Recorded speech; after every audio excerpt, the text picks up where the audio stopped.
समासेन। 8 गाथाएं हो चुकी थी। 9वीं गाथा की उत्थानिका। अथ अह स्वयं भट्टाड़म जम कज्जम अयिनिंदिदम तम बड़दी। अब यहाँ पर जो स्वयं भ्रष्ट हैं उनके जो कार्य हैं उनकी निंदा करते हुए यहाँ कहते हैं, जो को विधम्मशीलो संयम तव नियम जो गुण धारी तस्य दोष कहंता भग्गा भगत्तड़म दिंती।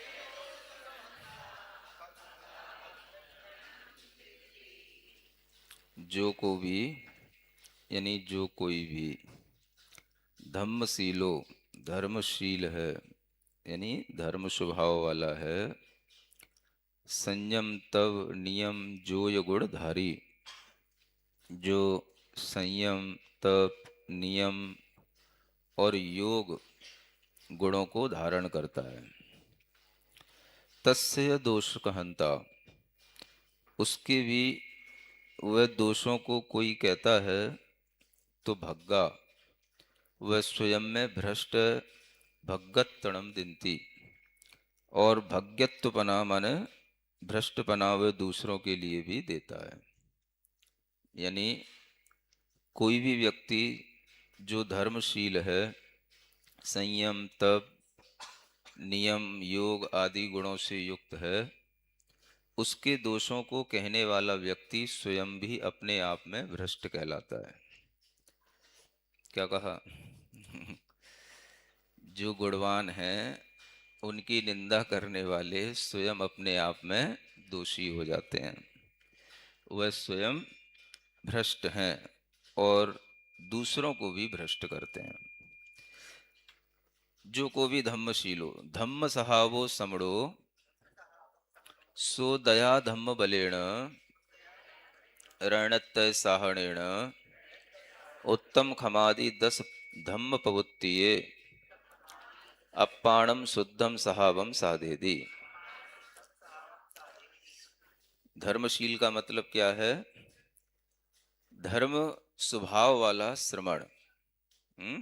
यहाँ श्रमणों की ही चर्चा है, सुन रहे हैं? अब तो समझ में आ चुका है ना? तो यहाँ श्रमणों के लिए ही कहा जा रहा है। जो धर्मशील है, धर्म स्वभाव वाला है। धर्म क्या होता है? दया धर्म का भी उसके पास में बल है, रणत्रय का साधन है उसके पास, उत्तम क्षमा आदि 10 धर्मों में उसकी प्रवृत्ति है, और इन तीनों प्रकार के धर्म के माध्यम से वह अपनी शुद्ध आत्मा के स्वभाव की साधना करता है। उसको धर्मशील साधु कहा जाता है। समझ में आ रहा है क्या क्या है? जिसके पास दया धर्म का बल है। बल किसका? हाँ, पढ़ में आ रहा है ना, रणत्रय साहणेन, रत्नत्रय जिसके पास साधन है, सबसे बड़ा साधन वह है, और उत्तम समाधि 10 धर्मों में जिसकी प्रवृत्ति होती है, और उसके साथ साथ जो अपनी आत्मा के शुद्ध स्वभाव को साधता है, उसको धर्मशील कहा जाता है। संयम तव नियम जो गुणधारी, जो खलु पंचेंद्रिय मण निरोहणेण इंद्रिय संयमम छव्यम। पढ़ो, क्या लिख रहे हो? तभी तो पढ़ना सीखोगे प्राकृत। हाँ, ये भी तो सीखना ही है। ये भी बहुत कम हो पाता है। जब आचार्य श्री हम लोगों को पढ़ाते थे सठखंडागम धवला आदि ग्रंथ, तो एक एक लाइन जो वो पढ़ते थे हम लोग बोलते थे, है ना? तो गुरु मुख से शास्त्र सुनने का यही प्रयोजन होता है ना? इसी तरह से वह वाचना स्वाध्याय इसी को बोलते हैं। तो शब्द भी सीखो, अर्थ भी सीखो, केवल ऐसा नहीं है बस हमको जो प्रवचन में बताया जा रहा है उतना ही सुनना है। तो लाइनें पढ़ना सीखो, इससे आपकी गति बनेगी, है ना। हाँ, तो जो खलु पंचेंद्रिय मन निरोहणेन इंद्रिय संयमम छब्बियम पंचथावर तस्काया अविराहणेन पाणी संयमम च छब्बियम अनुष्ठादि सो संयम धारी। अब ये जो गाथा में आया है ना, संयम तब नियम जो गुण धारी, धारी शब्द मतलब धारण करने वाला। तो जितने गुण हैं उन सबके साथ धारी लगाना। संयम धारी, तपधारी, नियमधारी, जोगधारी, गुणधारी। समझ आया? ऐसे गाथाओं का अर्थ होता है। तो संयमधारी कौन है? जो पंचेंद्रिय और मन का निरोध करके 6 प्रकार के इंद्रिय संयम को और 5 स्थावर और त्रस्काय की विराधना से रहित होकर 6 प्रकार के ही प्राणी संयम का अनुष्ठान करता है, वह संयमधारी होता है ना।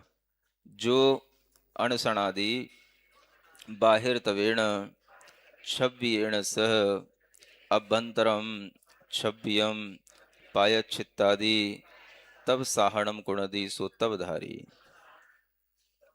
जो अनशन आदि बाहरी तप हैं 6 प्रकार के, उनके साथ में प्रायश्चित आदि अंतरंग तपों की भी साधना करता है, वह तपधारी है। ठीक है। परिमित कालेण जोग बत्थुम भी परिचयदी सो नियमधारी, है ना। किसी परिमित काल के लिए योग्य वस्तु का भी जो त्याग कर देता है उसको नियमधारी कहते हैं। समझ रहे हैं? परिमित काल माने 1 महीने के लिए। कुछ भी योग्य वस्तु, नमक है, मीठा है, हरी है, दूध है, दही है, न? कुछ भी, घर भी है, 1 महीने घर नहीं जाएंगे हैं तुम लोगों के लिए। तो कोई भी इस तरह का 4 महीने का नियम, 1 महीने का नियम, है ना, जो लिए जाते हैं, ये परिमित काल के लिए लिए गए नियमों को नियमधारी कहते हैं। वरिस वरिसादावण सीध जोगेण झाण समाही जोगेण या जो बट्टे दी सो जोयधारी, है ना। वर्षा होती है, आतापन होता है, शीत योग होते हैं, इन सब में ध्यान समाधि के माध्यम से इन योगों से जो वर्तन करते हैं उन्हें योगधारी कहते हैं। योग का मतलब ये कहलाता है ना। ध्यान समाधि ही योग के लिए प्रमुख रूप से जैनाचार्यों ने बताई है। तो ये योगधारी भी होते हैं। 28 मूल गुणेण से चौरसीदी लख उत्तर गुणे पाले दी सो गुणधारी, है ना। 28 मूल गुणों के साथ 84 लाख उत्तर गुण होते हैं, उनका भी वो पालन करते हैं, वह गुणधारी इसलिए कहलाते हैं। तस् एवं वी गुणधरस्य साहुस्य, इस तरह के गुणों को धारण करने वाले साधु के यह दोषम कहंता माण मच्छरई निंदणम कुब्बंता जनाशयम भग्गा होंती होंतावी। हाँ, मतलब इस तरह के गुणों को धारण करने वाले साधुओं के भी दोषों को या उनकी कोई तरह से निंदा करता है। कैसे करता है? तो मान और मत्सर से निंदा की जाती है ना। स्वयं जिसके अंदर अपना अहंकार होगा तो वो दूसरों की निंदा करता है, या वो दूसरों से मात्सर्य भाव रखता है तो वह गुणवानों की निंदा करता है। तो इस तरह से निंदा करने वाले लोग स्वयं भी भग्न होते हैं। तस् भग्गंतरम दित्ति निर्दोषे भी दोषिम बदंती, यानी निर्दोष में भी वह दोष देते हैं। ते जना सगुणस्य गुणे असहंता सग अभिमान पोषणट्ठम एवं कुड़ंती, वे लोग अपने गुणों के, जो गुणों से सहित हैं, उनके भी गुण को सहन नहीं कर पाते। जब कोई व्यक्ति किसी की निंदा करता है तो इसका मतलब है कि जो गुणवान है उसके गुणों को वो सहन नहीं कर पा रहा। क्या सुन रहे हो? करते हो कभी? कुछ नहीं करते? सब दूध के धुले हुए हो। तो जो किसी की निंदा करता है वह अपने अभिमान के पोषण करने के लिए इस प्रकार करता है। निंदा क्यों की जाती है? जब हम किसी गुणवान के गुण को सहन नहीं कर पाते और अपना अहंकार उससे टकराता है कि हम उससे कम नहीं है, तो वह उस गुणवान की भी निंदा पे उतर आता है। ते साहवो भी दुज्जना भग्गा होंती, वे साधु भी दुर्जन कहलाते हैं, है ना, भग्न कहलाते हैं। सज्जड़ो दू परमाणु प्रमाणम भी गुणम दिठूण हरि से दी। हाँ? कुछ नीति वाक्य भी निकाल लेना इस टीका में से। ये लाइन क्या है? सज्जन तो परमाणु प्रमाण गुण को देख करके भी हर्ष को प्राप्त हो जाते हैं, ये सज्जनों की परिभाषा है। परमाणु माने थोड़ा भी किसी के अंदर गुण देखते हैं तो हर्षित हो जाते हैं। और जो दुर्जन होते हैं वे बहुत गुण भी देख करके उसे सहन ना करके उसकी निंदा पर उतर आते हैं। कया भी न मच्छरेदी, इसलिए सज्जन कभी भी मत्सर्य भाव को प्राप्त नहीं होते हैं। ये सज्जन की परिभाषा है। सुन रहे हो? चाहे श्रावक हो चाहे श्रमण हो, सज्जनता दुर्जनता के गुण तो ये भीतर से आते हैं और इनको भी साधा जाता है। तो इसलिए यहाँ पर धर्मशील संयम तप नियम से योग जो साधु हैं उन्हीं के बारे में कहा जा रहा है। कोई भी साधु किसी दूसरे भी गुणों के साथ रहने वाले साधु की निंदा आदि करता है तो उसका यह कार्य अच्छा नहीं है, वह दोष कह करके स्वयं दोषी बन जाता है। एक अच्छी गाथा है, कोई नीति वाक्य है पुराना। मनसि वचसि काये पुण्य पीयूष पूर्णा,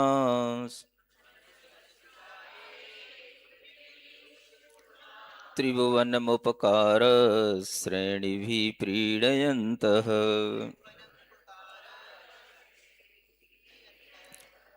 परगुण परमाणून् पर्वतीकृत्य नित्यम्, निज हृदि विकसन्तः सन्ति सन्तः कियन्त।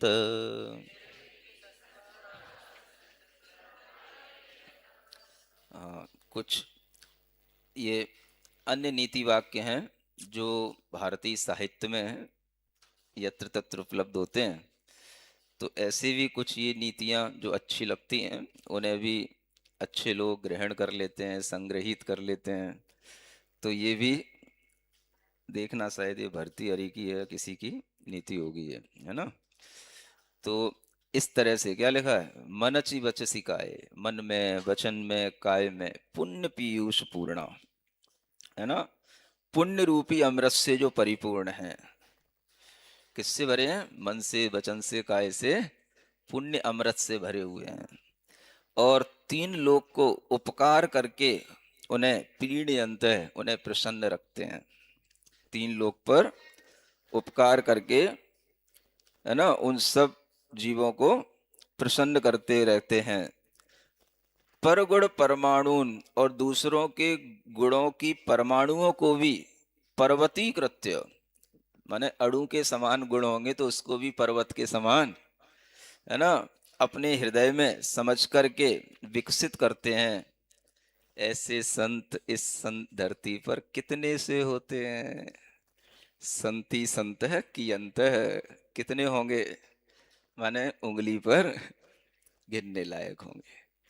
इस तरह की कुछ अच्छी नीतियां भी आपको ध्यान में रखना है। इसलिए कभी भी किसी की निंदा आदि नहीं करना, यह भी सज्जनों का एक बहुत बड़ा गुण होता है और ये भी यहाँ पर सिखाया जा रहा है। आगे उत्थानिका गाथा नंबर 10। जिण दंसण भट्टस्य दिठंत दारेण हाणिम भड़दी गाहादयेण, यानी जिन दर्शन से जो भ्रष्ट हो जाते हैं साधु, उनको दृष्टांत देकर के दो गाथाओं से उनकी हानि बताते हैं। जह मूलम्मि विनट्ठे दुमस्स परिवारणत्थ परवड्ढी तह जिण दंसण भट्टा मूल विनट्ठाण से जंती।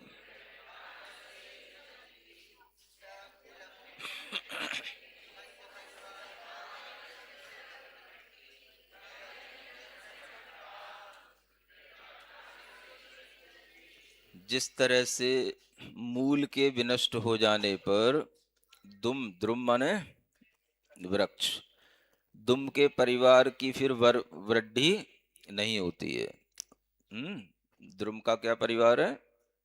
उसकी जो शाखाएं, उपशाखाएं, पत्र, पुष्प, फल आदि, इनकी वृद्धि नहीं हो पाती अगर मूल से विनष्ट हो जाए। तह जिण दंसण भट्टा, उसी तरह से जिन दर्शन से भ्रष्ट जो लोग हैं वह मूल विडट्ठा, मूल से विनष्ट हैं, न सिद्धंती, वह कभी भी सिद्धि को प्राप्त नहीं होते हैं, है ना। जहदुमस, जहा रुक्षस, वृक्ष का रुक्ष बन जाता है, वृक्ष। व्र जो वृक्ष शब्द है ना, उसको प्राकृत में क्या बोलेंगे? रुख। और द्रुम शब्द अलग होता है। द्रुम माने भी वृक्ष होता है। मूलम में विडट्ठे, मूल का मतलब बीज भागे बिना से जादे सदी, परिवार पागत बलेण वियत्ति लोभो तेण परिवार से परिवड्ढी नत्थी, है ना। तो परिवार ये कोई अपने आप में पूरा शब्द तो हुआ नहीं, विभक्ति के बिना शब्द अधूरा माना जाता है, लेकिन प्राकृत में ऐसा चलता है। तो परिवारस्य, इसका अर्थ क्या है? परिवार की परिवड्ढी, परिवृद्धि नहीं होती है। तह जिण दंसन भट्टा, जिण रूप जोग गुणेण भट्टा। जिण दर्शन का मतलब क्या है? हाँ, जो जिन रूप है उसके योग्य जो गुण है उनसे जो भ्रष्ट है। समझ आ रहा है? जिनेंद्र भगवान के दर्शन से भ्रष्ट नहीं। हमारा तो जिन दर्शन का नियम है, देखो इसमें लिखा है ना, जो जिन दर्शन नहीं करते हैं मूल से विनष्ट हो जाते हैं। ऐसा भी तो अर्थ लगा सकते लोग इसका। हम्म, तो ना यहाँ जिन दर्शन अर्थ है, ना यहाँ सम्यक दर्शन अर्थ है। यहाँ क्या है? क्योंकि यहाँ साधुओं को ही सुधारने की बात की जा रही है, साधुओं को ही उपदेश दिया जा रहा है। आचार्य कुंद कुंद कभी गृहस्थों के लिए लास्ट में एक आध छंद बोल करके निपटा देते हैं, तुमसे वो बातें ही नहीं करते हैं। समझ आ रहा है ना। हाँ, तो वह साधु के लिए ही उपदेश दे रहे हैं, उन्हीं को अध्यात्म में सम्यक दर्शन आदि परिणामों में दृढ़ करने के लिए कह रहे हैं कि जिन रूप के योग्य, जिन दर्शन के योग्य जो गुण हैं, अगर उनसे भ्रष्ट हो जाओगे, छूट जाओगे, तो मूल विनट्ठा, मूल गुणेशु भट्टा बुच्चंती, तो वह मूल गुणों में भ्रष्ट हो जाने वाला साधु फिर किसी भी काम का नहीं रह जाता। ते वीण सिज्जंती पर निब्बाणम न जंती, वे कभी भी सिद्धि को प्राप्त नहीं होते, यानी निर्वाण को प्राप्त नहीं होते। तो अगर यहाँ पर जिन दर्शन का अर्थ सम्यक दर्शन लिया जाए तो क्या केवल सम्यक दर्शन से ही सिद्धि हो जाती है? सम्यक दर्शन से सिद्धि नहीं बताई जा रही है, क्योंकि सिद्धि का मूल कारण निर्ग्रंथ रूप है। उस जिन दर्शन से माने जिन रूप से सिद्धि होती है, इसलिए मूल गुणों का पालन करो। ये मूलम्मी विनट्ठे का मतलब ये है ना।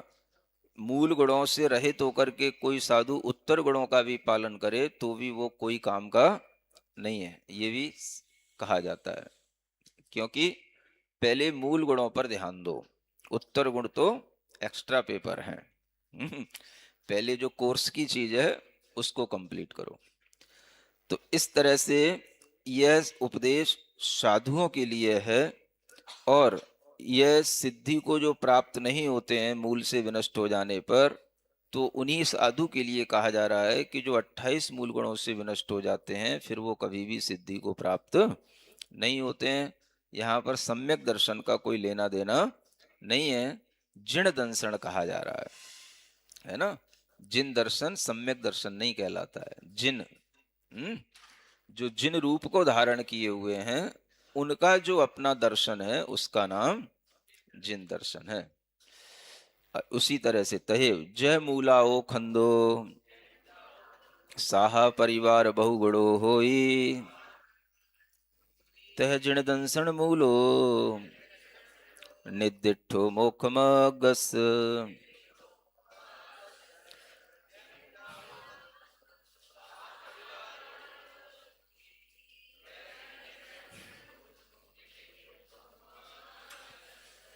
जह माने जिस प्रकार, मूल का खंड होता है, स्कंद होता है, शाखाओं का परिवार होता है, तो वो बहुत गुण वाला कहने लग जाता है ना।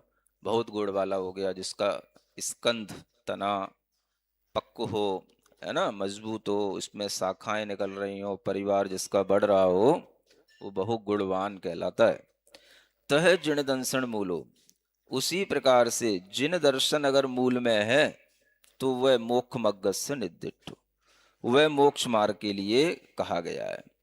यानी मोक्ष मार्ग में जो मूलभूत चीज है वो जिन दर्शन है।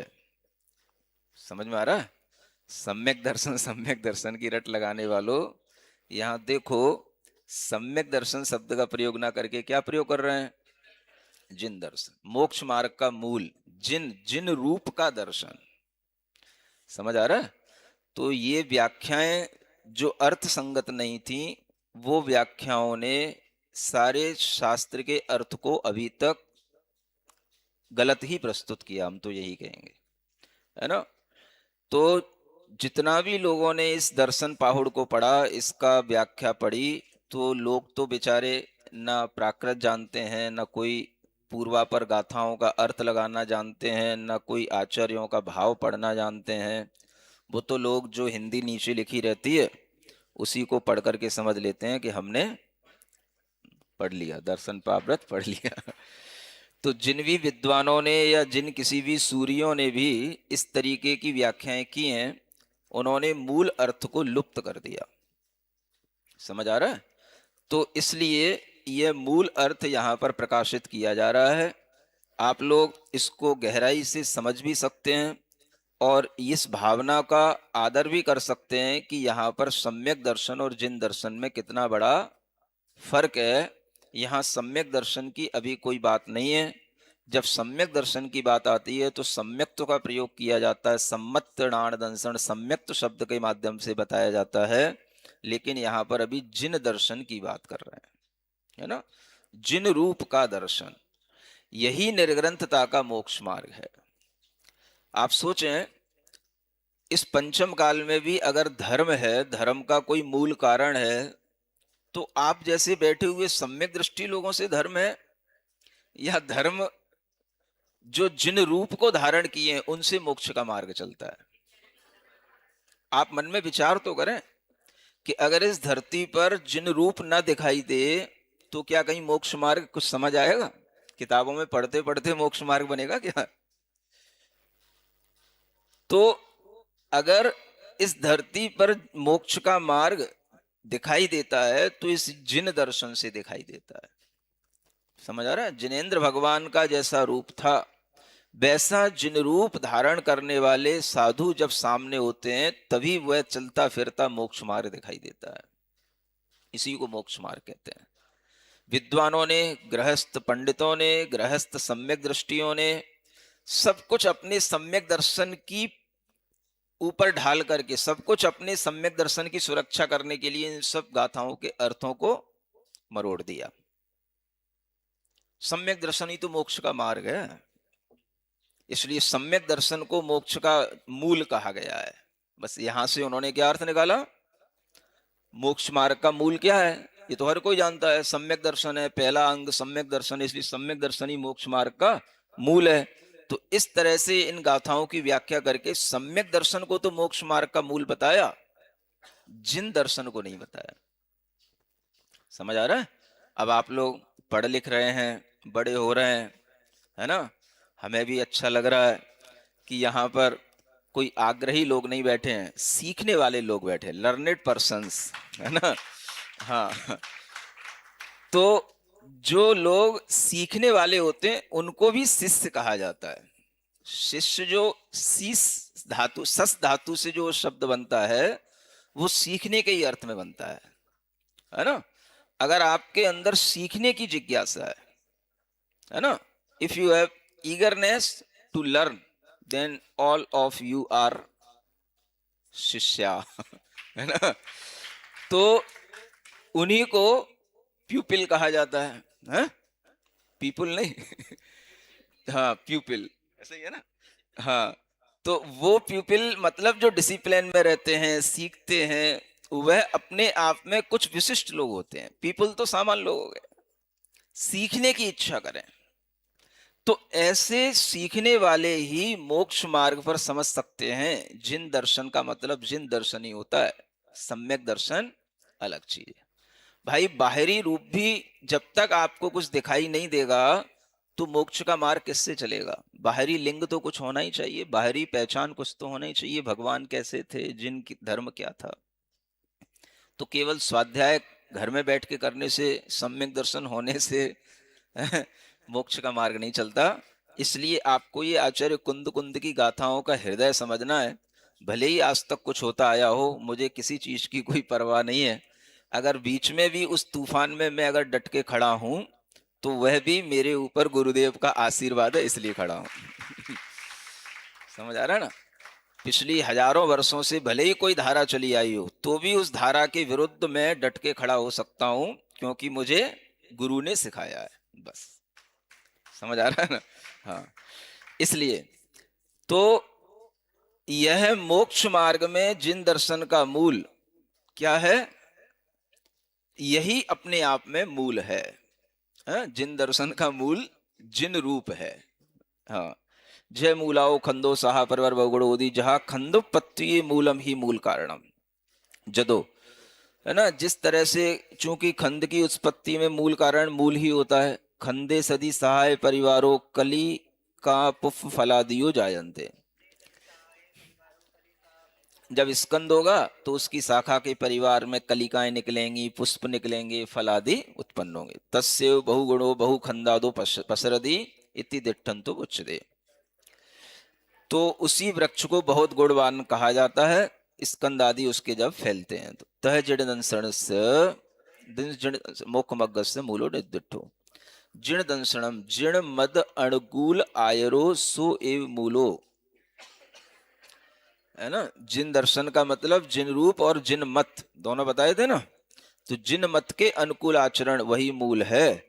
तेण बिना संयम खंदो न हवे, उसके बिना इस संयम का स्कंद नहीं बनता। गुप्ती समिति पवालो, गुप्ती समितियों की प्रवालें माने कोपलें नहीं फूटती। जम नियम जलस्य सिंचनम भी निरथयम हवे, और फिर उसमें यम नियम के लिए जल का सिंचन करोगे तो वो भी बेकार हो जाएगा, अगर आपके पास में यह मूल आचरण मूल गुणों का नहीं होगा तो। तेण शुद्धप रमण सहाव गुणो दया क्षमा समाधि भाव गुणाय कदम हवे इति पंच संगा जिण दंसरेण भय बूधा विंडेया।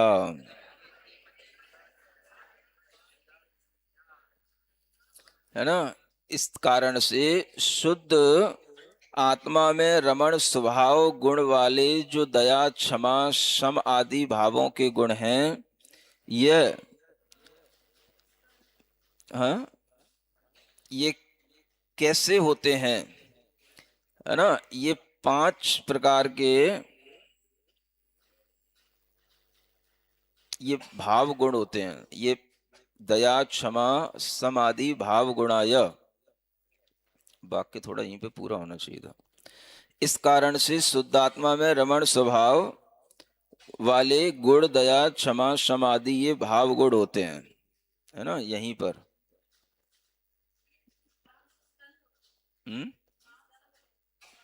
खंदम होगा फिर एक, अच्छा कंधम लिखा है, कंदम होगा ये भाव गुणी स्कंद हो जाते हैं, है ना। इति इस तरह से पंच संगा जिन दंसरण बहिर्भूता विंड्या, इस तरह से जो 5 प्रकार के संग हैं वो जिन दर्शन से बहिर्भूत जानने चाहिए, है ना।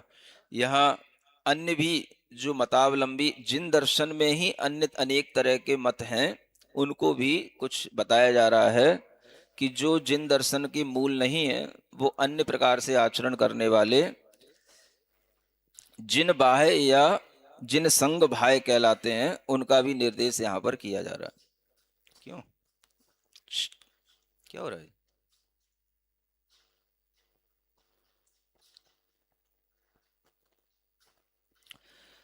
गोपुच्छक श्वेतवासा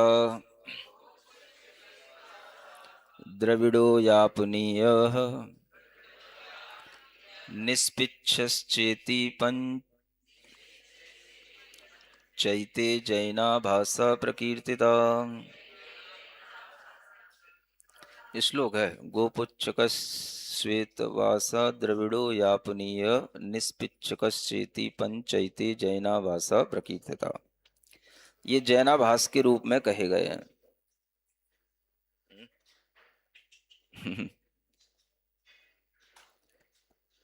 तो कुछ अलग भी यहाँ पर चीज बताई जा रही है। अनेक संघ होते हैं, इसमें गोपुच्छक संघ भी है, श्वेतवास वाले भी हैं, द्रविड़ संघ भी है, यापनी संघ भी है और एक निष्पिच्छ संघ है। ये 5 जैनाभास कहे गए हैं, है ना। ते खलु, थोड़ा इनका भी यहाँ परिचय दिया जा रहा है। गोपुच्छ, गोपुच्छ सेदंबर दविण जावणीय निपिच्च संगेण बुत्ता। ये गोपुच्छक, श्वेत अंबर, द्रविण, यापनी और निष्पिच्च संग, ये जैनाभास कहे गए हैं। तेसु तदीय लोहाइरियस सन्नासमरण पैण्णा भंग कारणेण उपबंडो गोवुच्च संगो अवर्णामेण काठा संगो नंदी तड़ माथुर बागड़ लाड़ बागड़ गच्छ साहाहि प्रसिद्धो विक्कम अद्दस तेवंडाहि सय सत्त सयतमे। है ना। थोड़ा सा यहाँ पर बताया जा रहा है कि जो भगवान महावीर स्वामी की परंपरा में एक तीसरे नंबर के आचार्यों में लोहाचार्य नाम के आचार्य हुए, है ना। और उनके संन्यास मरण की प्रतिज्ञा के भंग करने से यह गोपुच्छ नाम का संघ उत्पन्न हुआ। इसी का दूसरा नाम काष्ठा संघ कहलाता है ना। कभी आप कोई प्रशस्तियां वगैरह पढ़ेंगे तब आपको इन चीजों का ज्ञान होगा। तो इसी को काष्ठा संघ कहते हैं। यह गोपुच्छ संघ के नाम से प्रसिद्ध था। और ये क्या कर दिया, इको और कर दिया। जो नंदी तट, माथुर, बागड़, लाट, बागड़, गच्छ इन शाखाओं से प्रसिद्ध है ना। नंदी तट गच्छ, माथुर गच्छ, बागड़ गच्छ, लाट गच्छ, इस तरह के बागड़ गच्छ आदि ये अनेक शाखाएं हैं इसकी। और यह संघ विक्रम संवत 753 में उत्पन्न हुआ था, है ना। ऐसे विक्रम अद्दस 36 अहि सयतमे वर्षे भद्रबाहुस् शिष्य संताइरियेण सौरठ देशस्य वल्लभीपुरे दुब्बिक संपत्तिये वत्थपत्तादि धारण नियमो कदो। है ना। फिर दूसरा संघ है जिसे श्वेतवास संघ कहते हैं, जो विक्रम संवत 136 में भद्रबाहु आचार्य के शिष्य हुए शांति आचार्य। उन्होंने सौराष्ट्र देश के वल्लभीपुर में, यही है सौराष्ट्र, गुजरात में ही यही देश के वल्लभीपुर में दुर्भिक्ष की प्राप्ति होने पर वस्त्र पात्र आदि को धारण करने का नियम बनाया, है ना। यह श्वेत पट धारण करने वाला ये दूसरा संघ कहलाया, जो दुर्भिक्ष के कारण से उत्पन्न हुआ था आचार्य भद्रबाहु के समय पर। विक्रम, अच्छा ये तो हो गया। तेण सेयंबर संगस्सु वत्ति, इससे ही ये श्वेतांबर संघ की उत्पत्ति हुई। विक्रम रायस्य मरणोवरंते 526 वर्षे जादे पूज्यपाद शिष्येण वज्रनंदिना सावज अप्पासूय भुवन आदि अनेय वीय पावोपदेशम किच्चा द्रविड़ संगस्य ओवत्ति कदा।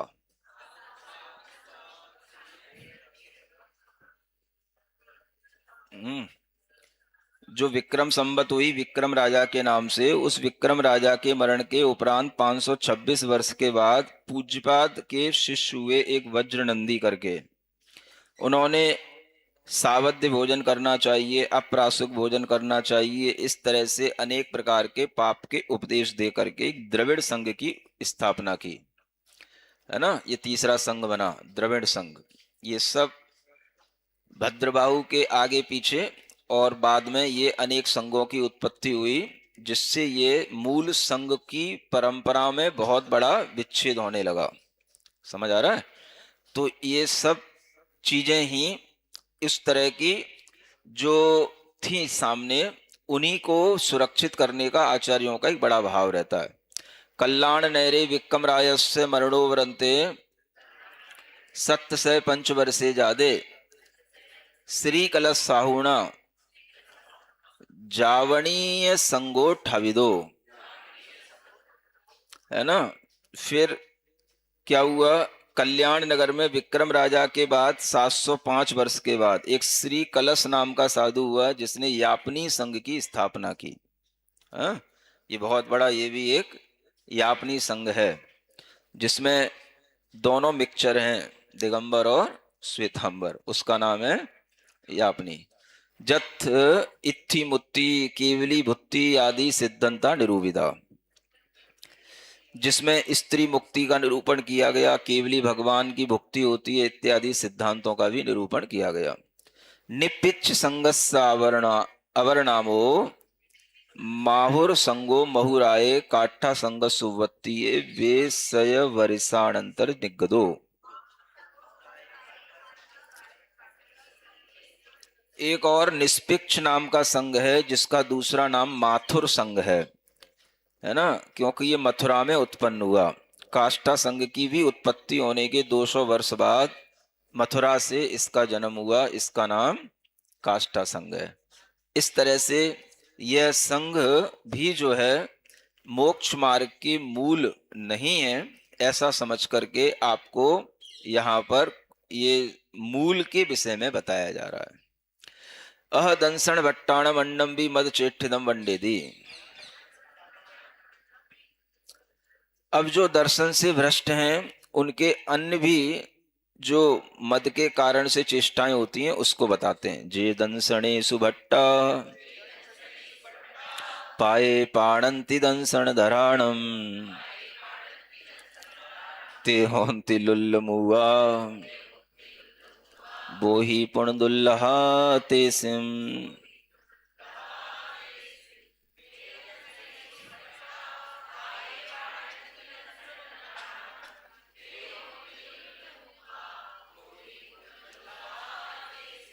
है ना। जे दंसणेशु भट्टा, अब जो दर्शन में भ्रष्ट हैं फिर भी पाए पाणंति दंसन धराणम, जो दर्शन को धारण करने वाले हैं उनको पांवों पे गिराते हैं, उनसे अपने पांव पड़वाते हैं। ते होंति लुल्ल मुआ, वे क्या बनेंगे, वे लूले मूक हो जाते हैं। बोही पुण दुल्लहा तेसिम, उनके लिए बोधि तो बहुत दुर्लभ हो गई, है ना। तो इसमें जो अन्वयार्थ लिखा है, वो अन्वयार्थ उसी पुरानी परंपरा का लिखा गया है ना। शायद इसलिए भी लिखा गया हो कि आपको ये भी ध्यान रहे कि पुराना अर्थ क्या चलता आ रहा है ना। तो आपको ये ध्यान रखना है कि ये अन्वयार्थ आपको पुरानी परंपरा को बताने वाला है, और टीका आपको नई परंपरा को, नए ज्ञान को देने वाली है ना। तो जो दर्शनेषु, यही अर्थ चलता आ रहा है जमाने से। दर्शन का मतलब सम्यक दर्शन से भ्रष्ट हैं, वो सम्यक दर्शन को धारण करने वालों से पैर पड़वाना चाहते हैं, तो वे लूले गूंगे हो जाते हैं, उन्हें बोधि की प्राप्ति नहीं होती है। अब सोचने की बात है कि सम्यक दृष्टि कौन से सम्यक दृष्टि से पैर पड़वाना चाहता है ना? तो ये साधुओं की आपस की बात थी। समझ आ रहा है? दंसणेशु भट्टा माने, हाँ, जो जिन रूप से भ्रष्ट हैं, माने वो भी साधु ही कहला रहे हैं, जो अभी पंचसंग की बात की ना। हाँ, तो ये वो प्रयोजन है कि अन्य भी साधु हैं, क्योंकि जिस समय पर ये सब विखंडन हुआ था दुर्भिक्ष के काल में, तो उस समय पर सब नष्ट भ्रष्ट हो रहे थे, सब अपने अपनी कर रहे थे। तो जो साधुओं के गुणों का पालन भी नहीं कर रहे थे, तो भी वो अपने आप को सम्यक दृष्टि समझ करके कोई दूसरे साधुओं से सम्यक दृष्टियों से पैर पड़वाना चाह रहे, माने मेरे लिए नमस्कार करो, झुको, मुझे नमोस्तु करो, मेरी वंदना करो। इस तरीके की अपने प्रभाव में आकर के वह जो कार्य कर रहे हैं, उसके लिए यहाँ पर इंडिकेट किया जा रहा है कि ये कार्य गलत है ना? अब आप सोचें कि सम्यक दर्शन से इसका क्या लेना देना है पाय पड़ाने का? समझ आ रहा है? साधुओं का बहुत बड़ा समूह था उस टाइम पर, और उन सब में ये सब बिखराव आ चुका था। कोई मूल गुणों के साथ चल रहा है, कोई नहीं चल रहा है, कोई श्वेतवासी हो रहा है, कोई कुछ भी अपने उपदेश दे रहा है, जिसको जो समझ आ रहा है सो कर रहा है। समझ आ रहा है? अब जिसको उपदेश देना है, तो अब जिसको जो मिल रहा है वो उसी को उपदेश दे रहा है। भाई ठीक है, अप्रासुक है तो अप्रासुक दे दो, अवक्ष है तो अवक्ष दे दो, जो है सो दे दो, क्योंकि दुर्भिक्ष का टाइम है। अब फिर भी मान लो उसका संग हो, उसका प्रभाव हो, और कोई एक साधु अकेला हो, सम्यक दृष्टि हो, समझ आ रहा है, जो जिन दर्शन के 28 मूल गुणों के अनुसार चल रहा हो, और एक कोई ऐसा संग हो, तो वह जब सामने आएगा तो उसे, उस दिगंबर साधु को, निर्ग्रंथ साधु को उसके सामने झुकना पड़ेगा। तो इस तरीके की जो स्थिति बन गई थी, उसके लिए यहां पर आचार्य कुंदकुंद देव कहते हैं, ऐसे लोग अगर दर्शन से भ्रष्ट होकर के दर्शन धारिकों को, दर्शन माने जिन रूप धारकों को, और जो जिन रूप के बिना घूम रहे हैं, कोई गोपुच्छ लिए हुए, गाय की पूंछ की जिन्होंने पिच्छी बना ली, कोई निष्पिक्ष होकर के घूम रहे हैं, पिच्छी के बिना ही घूम रहे हैं, ऐसे भी लोग हो चुके थे। ये लिखा ना, निष्पिक्ष संग। समझ आ रहा है? तो अलग अलग तरह के, किसी ने किसी की पिच्छी बना ली, कोई कहता पिच्छी की जरूरत ही क्या है, कोई कहता है जो श्रावक दे दे वो खा लो, जरूरत क्या है प्रासुक और उद्दिष्ट और ये सब देखने की।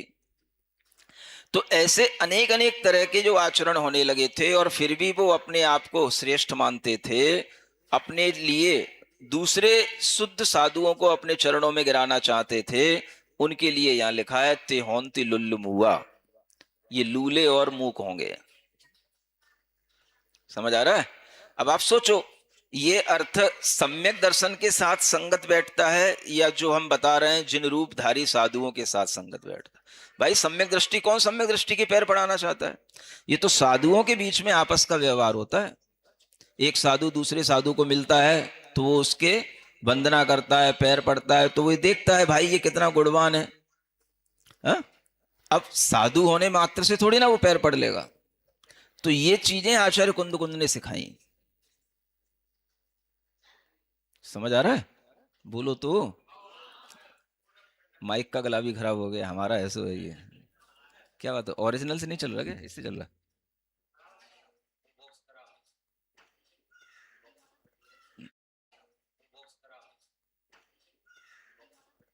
बस सब दिक्कतें एक साथ ही आती हैं। हमारा गला गड़गड़ा रहा है तो वो भी गड़गड़ाने लग गया है।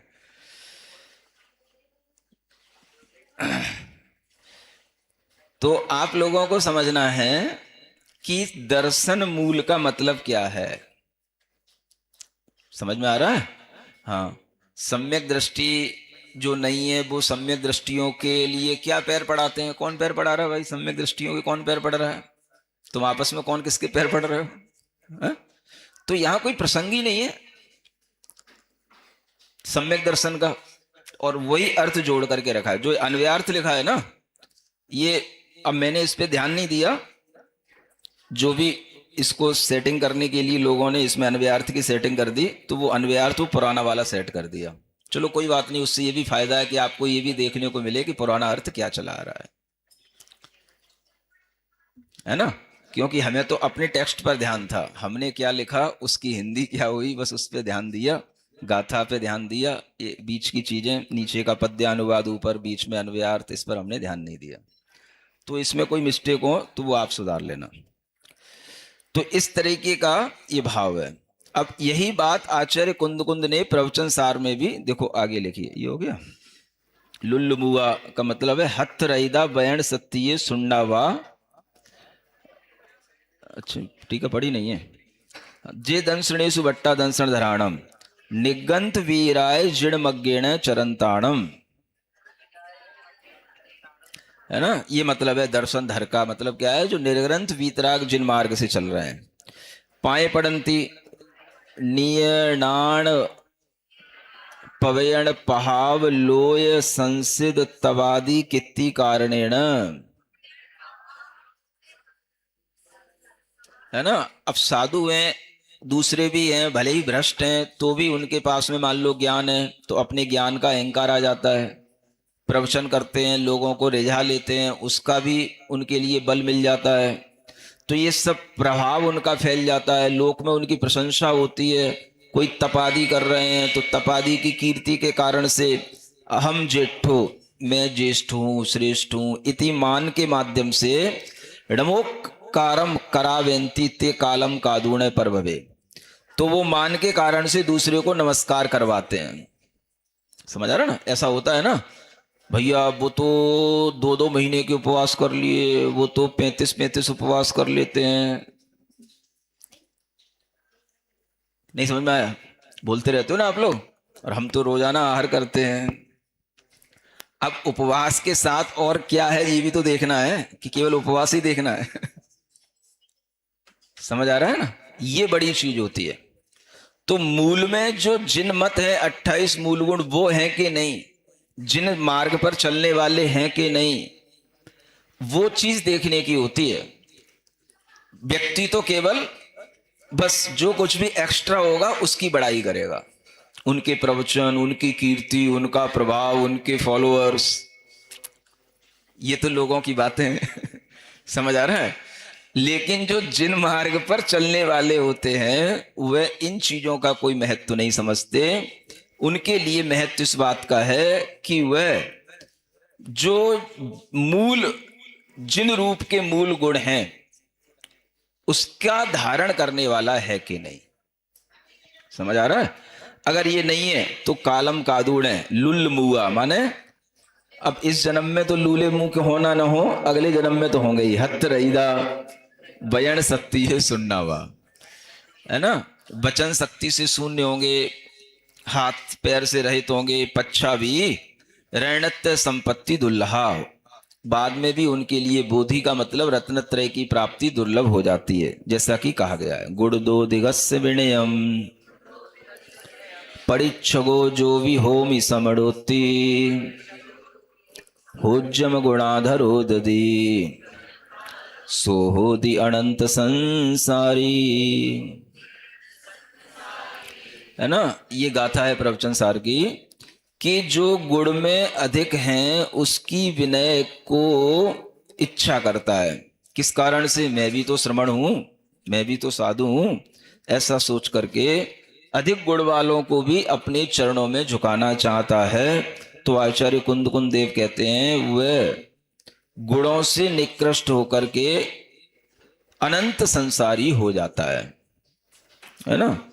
यानी वह जीव जो इस तरह के भाव रखता है और अधिक गुण वाले श्रमण को स्वयं कम गुण वाला होकर के भी उसे अपने चरणों में झुकाने की भावना करता है, तो वह अनंत संसारी हो जाता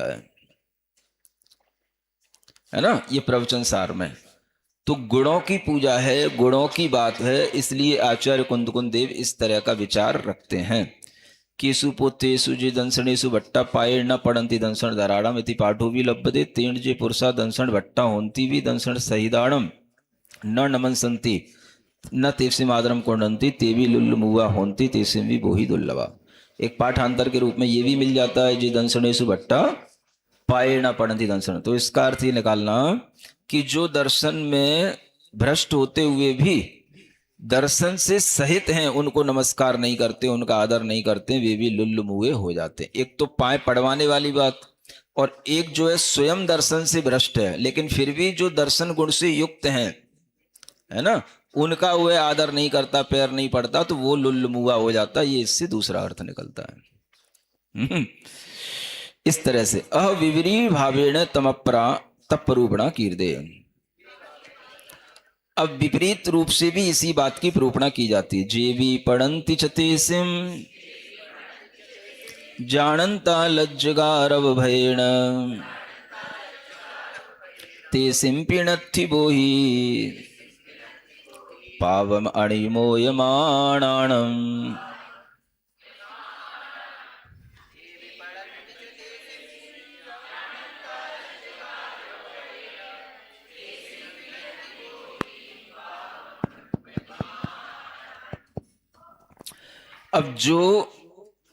अब इसके विपरीत क्या है?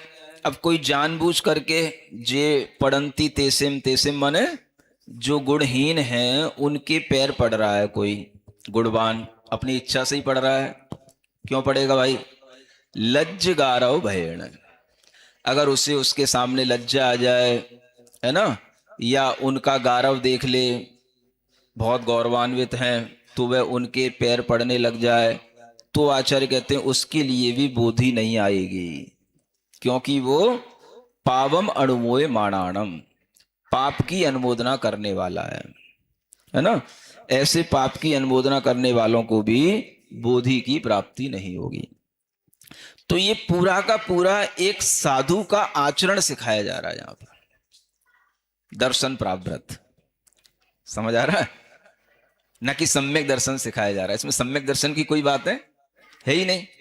साधु के आपस में आचरण, आपस में समाचार कैसे होने, आपस में उनकी, है ना, good morning tata bye bye कैसे होनी, ये सिखाया जा रहा है। हाँ, ये कोड ऑफ कंडक्ट है।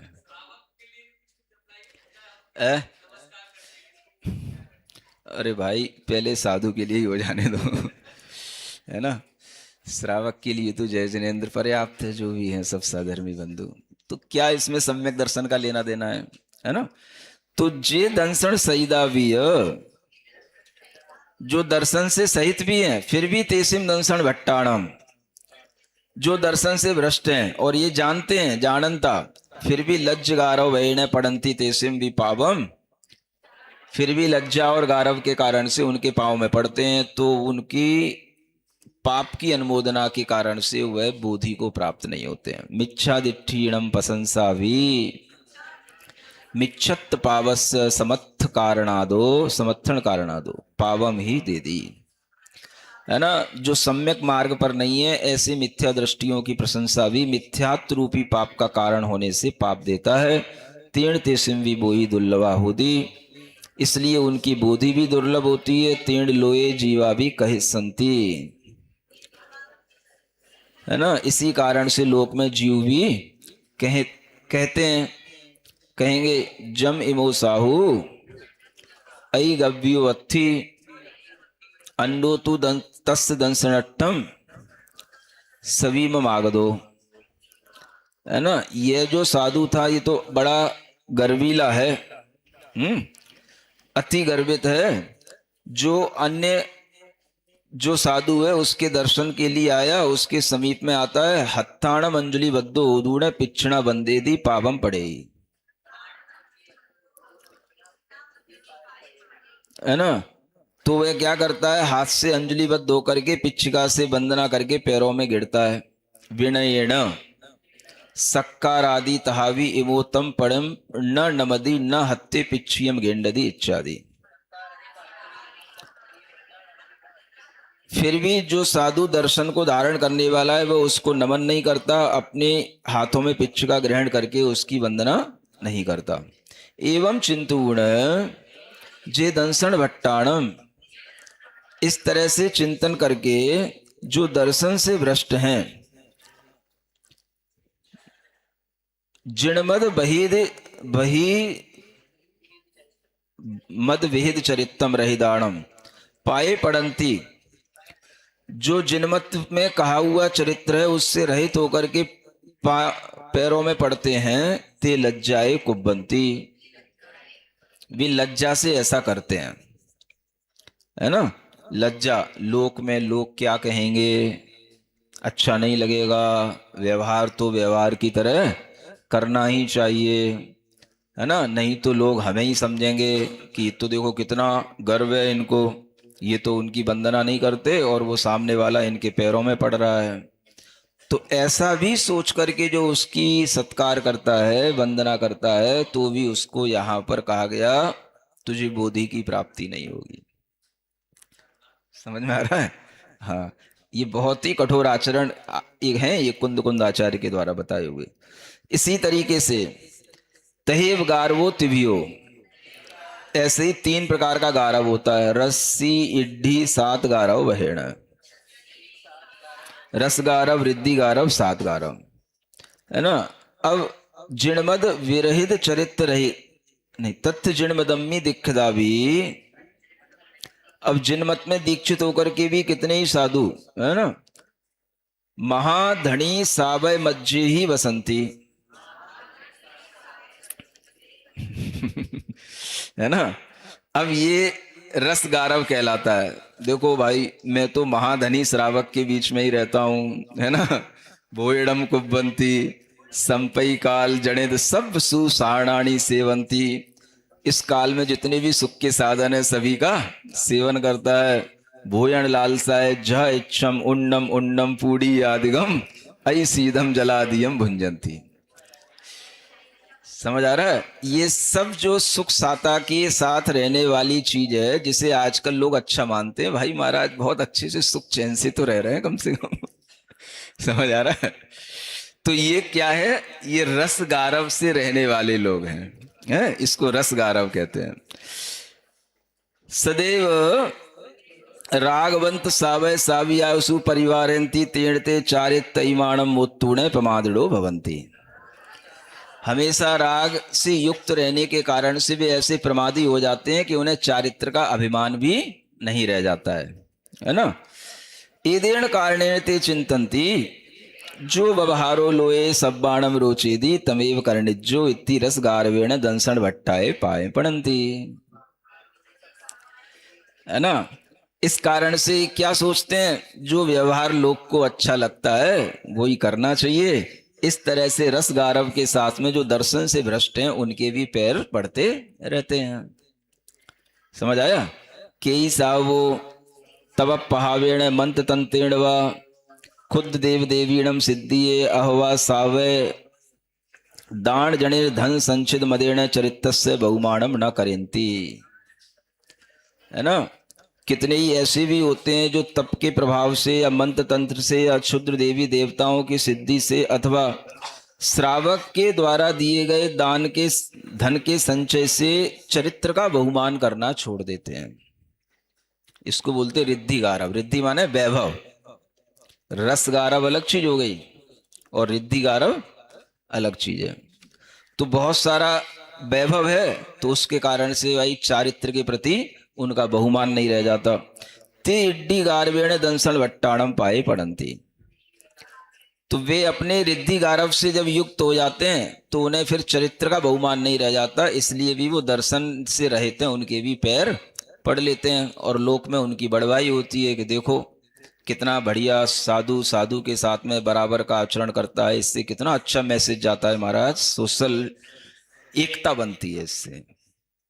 ऐसा श्रावक उन साधुओं को समझाते हैं जो इन सब गार्वों से रहित होकर के सदाचरण करते हैं। सुन रहे हो? बोल नहीं रहे हो? समझ आ रहा है कुछ? जे खलु साधा वेदनी नो कम्बोदयेण सदा निरोगिणो सब पयारेण अनुकूल वातावरणे सुवीण जीवंती तेवी स्वयं परिसय आदि सहण दूरगा चरित्र वट्टा दंसन वनाट्टाणम पाए साध गारवेण पाड़ंती, है ना। और तीसरा सात गारव, साता गारव माने बहुत साता है, सब प्रकार की अनुकूलताएं हैं, सुख से जी रहे हैं, सभी प्रकार के परिचय आदि से दूर हैं। ऐसे जो चरित्र से धीरे धीरे भ्रष्ट होते चले जाते हैं, वे भी दर्शन से भ्रष्ट जीवों के साता गारव के कारण से पैर पड़ लेते हैं। तहेव इमो साहू राय मंती सेठी आदि जणई पूजदो तेण एदस्य बंदना आदि करणे मज्ज बाहा जायज्य इति भयेण केई दंसन भट्टाणम पाए पड़ंती। क्या मतलब हुआ? माने इसी प्रकार से यह साधु राजा मंत्री श्रेष्ठी आदि जनों के द्वारा पूजित है, इस सोचकर के भी उसकी वंदना आदि उसकी करने में मुझे कोई बाधा नहीं है, ऐसा सोच करके भी उसके जो दर्शन से भ्रष्ट है उसके पैर पड़ लेते हैं। तो ये सब होता है ना। तो इन सब चीजों को यहां पर समझना है। किम कारणेन ते बोहिम न लभंती थी, अब जो ऐसा कर रहा है तो क्या कारण हो गया जो उसे बोधि की प्राप्ति नहीं होगी थी?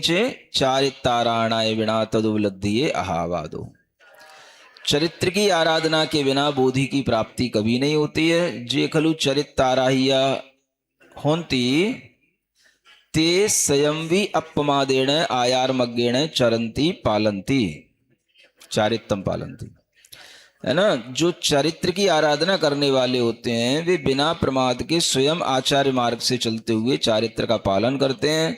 ते कयावी हीण चारित्र धारणम न लज्जा आदि भयेण पाए पड़ंती, ऐसे जीव कभी भी हीन चारित्र को धारण करने वालों की लज्जा आदि के भय से कभी उनके पैर नहीं पड़ते हैं, चाहे वो अपने आप में कितने ही, है ना, राजाओं से, मंत्रियों से, श्रेष्ठियों से पूजित हों, उससे कोई मतलब नहीं है।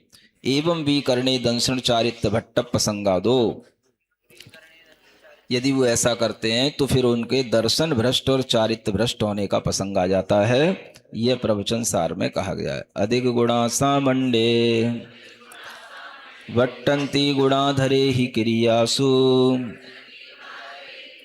जदते मिच्छुभजुत्ता हवंति पवट्ट चारिता,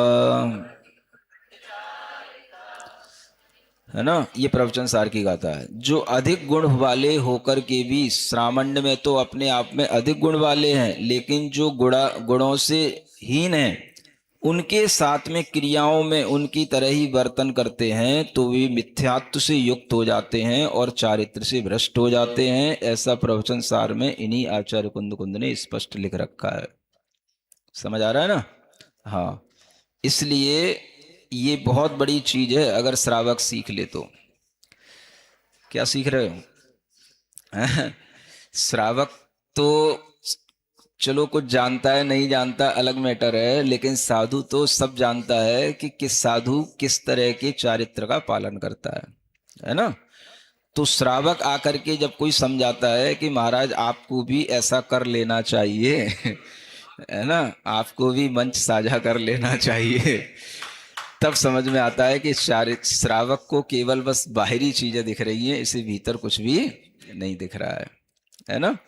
तो इस तरह की चीजें क्यों नहीं होती हैं, क्यों नहीं की जाती हैं, इनके बहुत बड़े बड़े रीजन इन आचार्य कुंद के ग्रंथों में दिए हैं। चाहे वो प्रवचन सार हो, चाहे ये दर्शन पावड़ हो, इसको पढ़ेंगे आप तब आपको सब कुछ समझ आएगा।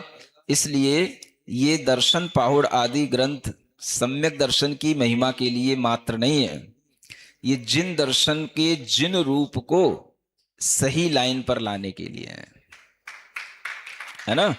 ये आपको समझना है। आज इतना ही रहने देते हैं।